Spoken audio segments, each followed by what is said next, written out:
I'd love you to tell me about who made the list. And Oh, Laura. who is she? I don't know her. She's a person I've been working with. She's a professional organizer. And after my husband died, and there's a whole other story, after my husband died, I was, of course, alone. Children gone and in their own lives. Had a cat or two cats, I don't remember. I had Babette and La, I think. I think in La. And La. But we were talking about your Black Lives Matter pin. Oh. Mm-hmm. Well, so, I mean, I've had a couple of, well, I've had a lot of white people saying, I like your pen. And I give copies to anyone who's willing to wear it. Mm-hmm. But I've had one or two encounters with some black people who, on a train, one encounter, where he said, it's so refreshing to see that, to have white people care, and you made my day. Wow. So that's another reason why I wear it.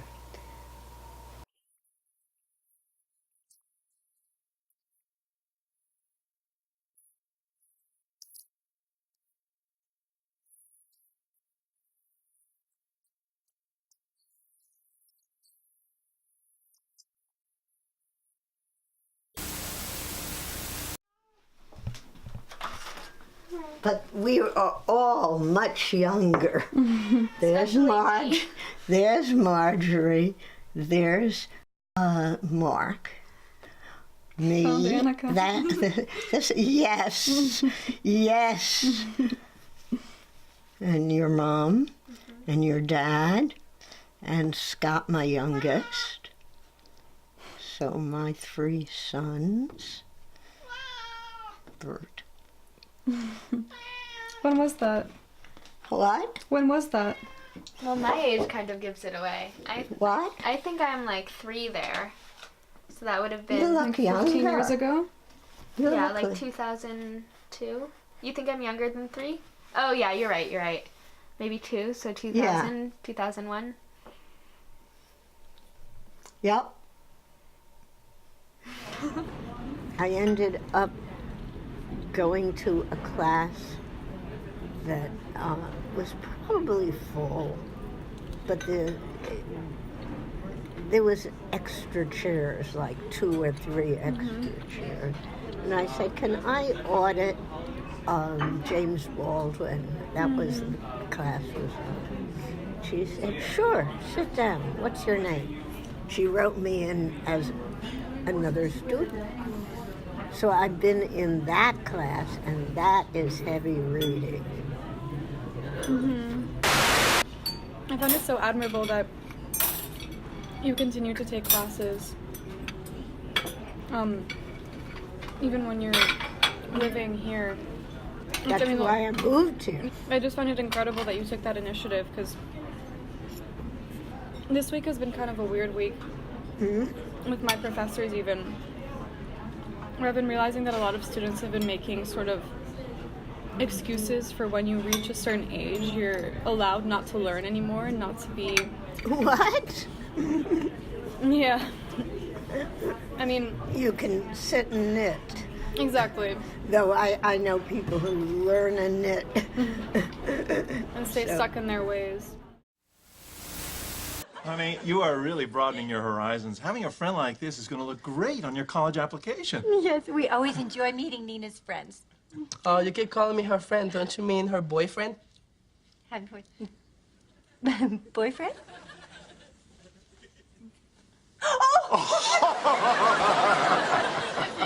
What's so funny? Oh, you can't be her boyfriend. Why not? Because you're... what's the word, honey? Different? Okay, different. Oh, I see. You mean not white? Fez, no. I think I'll be leaving now. Oh, something that I wanted to ask you about Yes. is that Annika told me about how you had, I'm not sure I asked you about this last time, is that you had marched with Martin Luther King while you were pregnant. Oh, okay. That we did go to several. We didn't literally march with him. That was Birmingham, I guess. And so during one of the marches, or two, but the one I remember specifically was, I think we had two sons at that point. And my husband and I must have been pregnant maybe with Scott. So there was a 4-year-old and a 6-year-old. And we went to Natalie and Myron's house in Washington and stayed over. And then we went to a march.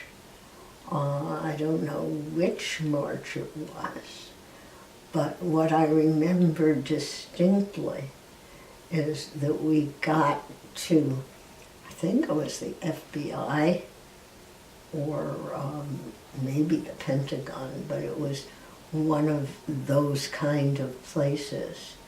And there were these young Guard soldiers defending the place, standing.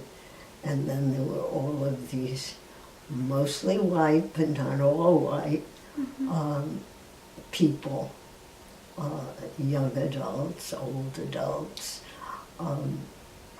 in the march. And there we, for some reason, I don't know why, we ended up in the front. So I could see these young soldiers, you know, with guns. They weren't pointing them at us, and they looked so scared. I mean, they must have been 19, 20, you know. This is their first experience. What was going to happen? Yeah. And flower children gave them flowers. Oh, wow. I think there's probably been a lot of, a feeling that women can't do complicated things, which is unfortunate. But I'd love to hear more about your coding experience. Oh. I find it so interesting. How did you get into it? Because that was definitely a very hard field to break into at the time. Well, at the time they were desperate. That's true, yeah. I mean, this was in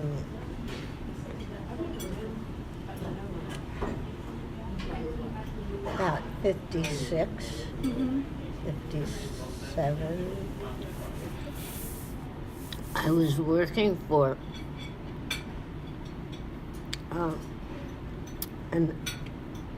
for something associated with MIT.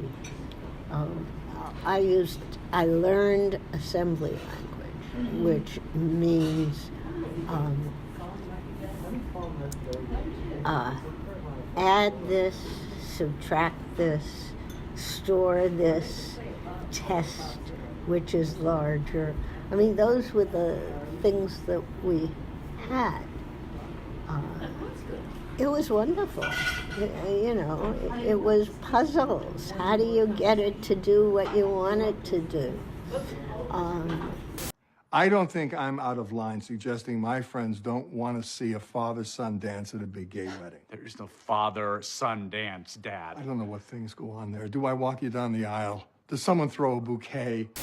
The net effect was we got together a bunch of people, and my husband's name was Bert.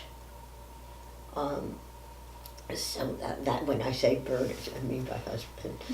But got together this group. We called ourselves the Neshoba Committee Against Discrimination, something like that. What is Neshoba? Oh, Neshoba is an area that included both our towns. It was the height of the wave of let's make this country better and let's get rid of discrimination. Only someone, and we put things in the paper that if you are discriminated against, call this number and we'll help. It was against the law. That's really powerful. But there were half a dozen that actually we went to the commission, and of course we won.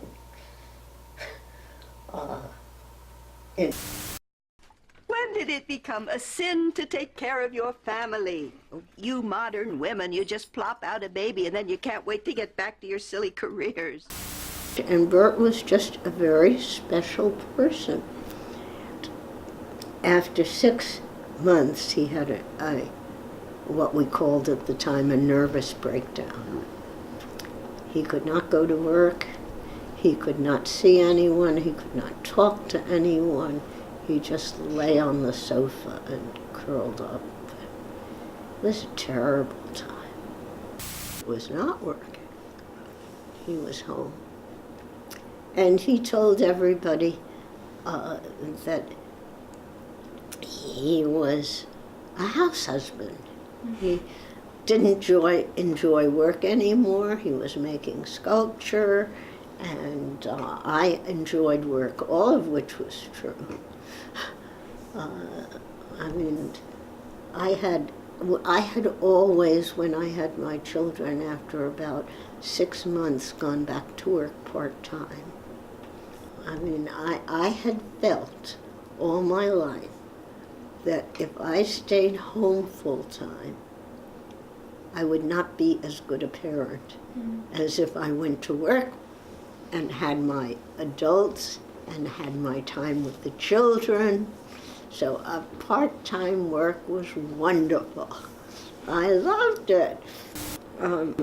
Whoops, are we running out of film? Oh, no, it's just that it can only record for a specific amount of time, and then I have to relaunch it, because then it pauses.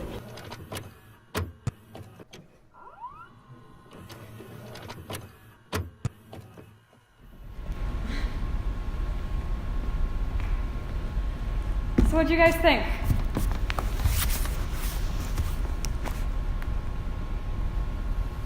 Any thoughts? Alice, how was it seeing yourself on camera? Weird.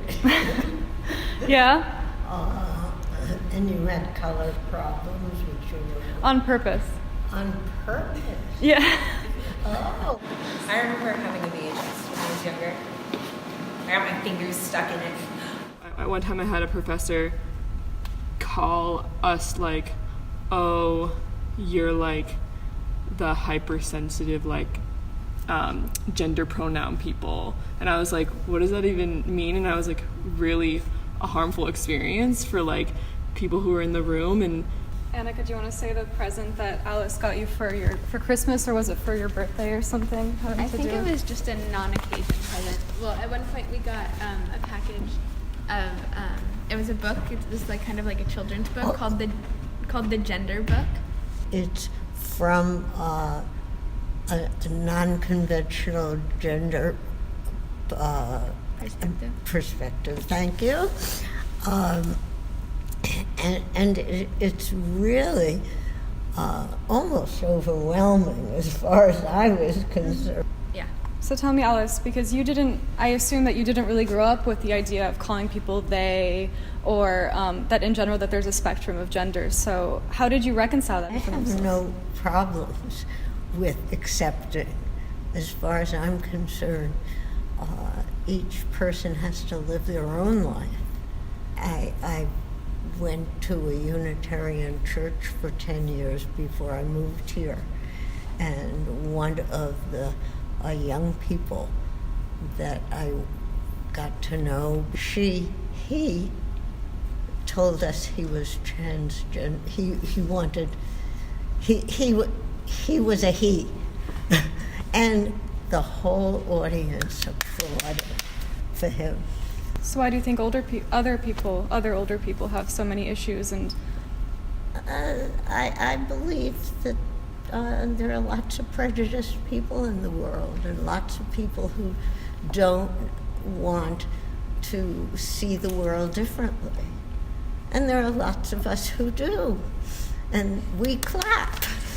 A lot of the shows that you showed were like mainstream, like sitcoms. And I do think that like film and like media and like what we consume has like it affects the way that we, perceive things. Like we're sold a certain ideology and certain things are normalized. But I also want to bring to question, is that only the media that we interact with? Like the media for like our demographic? maybe. Did we really make the effort to look further? Is there other, content that is not for us, that is meant to subjugate different groups and empower other groups? Yes. I watch very little, but when I do, I also watch Fox. And I find you need to understand what other people are thinking and know where they come from. Mm-hmm. And I feel that a lot of Trump supporters just haven't gotten a fair deal from our economy. And they don't know, they don't know that they'll ever be able to send their children to college, let alone Wellesley. Anywho, unfortunately, we're running out of time. But I wanted to just really thank Alice for coming out here. We appreciate it so much. We all signed a card for you to thank you for coming. And I got you more of your favorite chocolate. So thank you for coming. I appreciate this so much. I think that I think I can speak for all of us saying that it's really inspiring to have heard you speak with us today and to have watched the movie. And we're just all really thankful, I think. So if we could all give her a round of applause, I'd really appreciate it. Thank you all so much. And of course, you're welcome to stay to ask any of us more questions, whether it be Alice, Annika, me, or Claudia. But I know this is just the end of class, so I don't want to keep you all.